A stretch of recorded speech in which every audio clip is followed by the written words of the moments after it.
सिद्धू मूसेवाले ने छोटे से गांव से निकलकर कनाडा के साथ साथ पूरे वर्ल्ड में अपनी पहचान बना ली थी। जिन लोगों को पंजाबी समझ में भी नहीं आती थी ना, वो भी उनके म्यूजिक के बड़े फैन होते जा रहे थे। कई इंटरनेशनल स्टार्स उन्हें सोशल मीडिया पर फॉलो करने लगे थे। कुछ यंगस्टर्स जहां उनसे इंस्पायर होकर उन्हें अपना लेजेंड मानने लगे थे, वहीं कुछ लोग उनके हेटर्स भी बन गए थे। सिद्धू मूसेवाले को पसंद और फॉलो करने वाले लाखों लोग थे, लेकिन कुछ लोग ऐसे भी थे जो उनकी सक्सेस से काफी जलते थे। शायद उन्हें यह बात पसंद नहीं आ रही थी कि छोटे से गांव से निकलकर इस लड़के ने, जिसका इंडस्ट्री में कोई गॉडफादर नहीं है, उसे इतनी कम एज में इतनी पॉपुलैरिटी कैसे मिल रही है। इस वजह से लोगों ने उनके सॉन्ग्स और म्यूजिक में नेगेटिविटी ढूंढना स्टार्ट कर दिया था। साल 2019 में होने वाले सरी म्यूजिक फेस्टिवल में उन्हें बैन कर दिया गया था। हालांकि उनके फैंस ने सिद्धू मूसेवाले का नाम हटाने की वजह से इस फेस्टिवल का बहुत ज्यादा प्रोटेस्ट भी किया था। लोग बैनर के साथ सड़कों पर आए थे और free Sidhu Moosewala hashtag Twitter पर ट्रेंड करने लगे थे।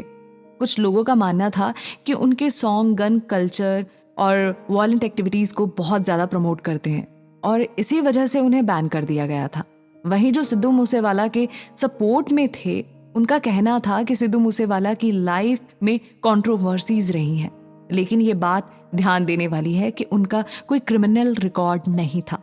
वो हमेशा लोगों से बहुत ही पोलाइट तरीके से बात करते थे। कुछ लोगों का मानना था कि मूसेवाले को उनके आउटस्पोकन रैपिंग की वजह से ही परेशानियां फेस करनी पड़ी हैं, लेकिन वो कोई क्राइम नहीं है। सोशल मीडिया पर अब मूसेवाले को उनके लुक्स को लेकर ट्रोल किया जाने लगा था। उनके लुक्स को लेकर सोशल मीडिया पर पेजेस पर मीम बनाए जाने लगे थे।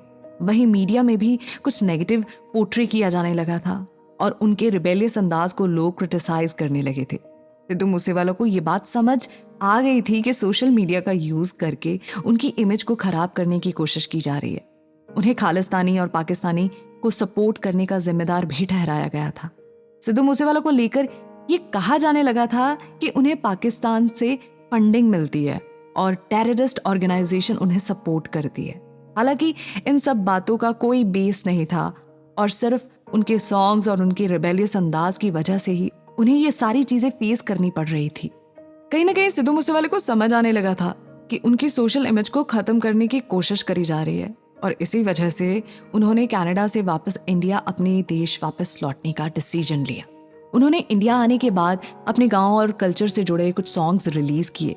इसमें उनका सॉन्ग टिब्बियां दा पुत भी था, जिसे सोशल मीडिया पर काफी पसंद किया गया था। उनके इस सॉन्ग के लिरिक्स कुछ इस तरह थे। कोई माड़ी जट दी हिंड कुड़े, मेरे टिब्बियां दे विच पिंड कुड़े, मुंडे फैन ने थोड़े शहरां दे शहरां दे शहरां दे, लड़के के इरादे थोड़े टेढ़े हैं, मेरा गांव खुले रेगिस्तान में है, लेकिन मेरे फैंस हैं तुम्हारे शहरों में। आगे लिखते हैं, कई नास्तिक मैनू दसदे ने नी कई धर्मा अंदर वड़दे ने, कई पूजा मेरी करदे ने ते कई पुतले मेरे साड़दे ने।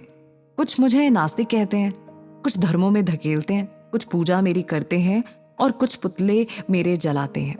इस सॉन्ग के जरिए शायद उन्होंने खुद को जस्टिफाई करने की कोशिश की थी कि वो अपने फैंस को बताना चाहते थे कि वो उन्हीं की तरह एक छोटे से गांव में रहने वाले एक पंजाबी और सिंपल से लड़के हैं।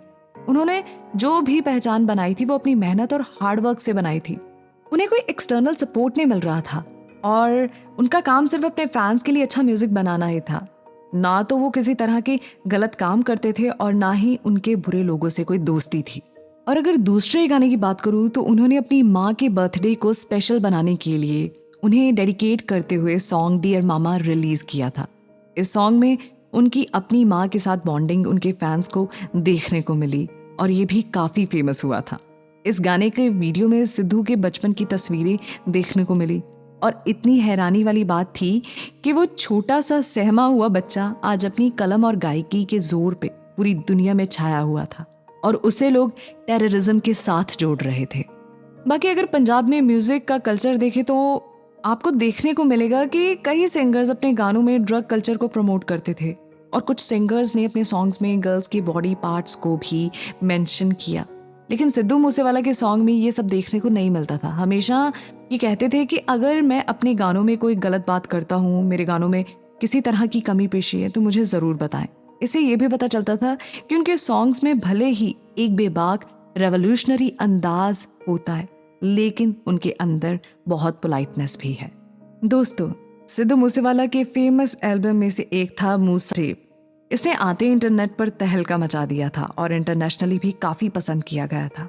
हमारे नेक्स्ट एपिसोड में हम बात करेंगे मूस टेप के म्यूज़िक के बारे में कि आखिर इसमें ऐसी क्या बात थी कि इस एल्बम ने इंडस्ट्री को हिला दिया था।